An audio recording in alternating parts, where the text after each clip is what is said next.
If you're planning to buy a second-hand laptop, here are 3 other consideration tips you don't wanna miss. Tara, let's get started. First thing to check is the laptop's warranty and return policy. Mas maganda kapag may warranty pa ang second-hand laptop na bibilhin mo para in case na magka-problema, you can opt to return it back and make use of the warranty. And make sure na kapag bibili ka ng second-hand laptop, dapat bumili ka ng mga months old lang since pagtanda ng laptop, pag-depreciate ng value nito.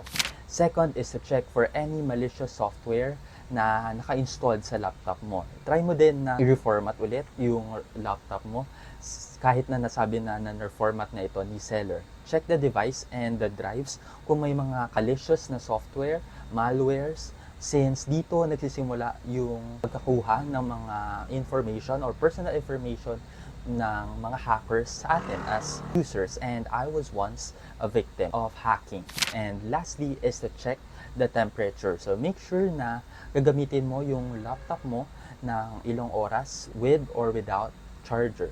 So, para malaman natin kung mabilis na ba itong mag-overheat, kung mabilis na ba itong uminit, or kailangan na ba lagi nakasaksak ito kapag ginagamit natin. And once na nalaman natin that it is having problems in overheating or in charging, then make sure na ma-address agad natin itong mga problems natin. Or some of it, maybe kailangan ng cleaning, general cleaning ang ating mga laptop. So, kailangan din ng cleaning ang ating mga laptop. So, if you want more of this, want more laptop tips, make sure to follow, comment, and react.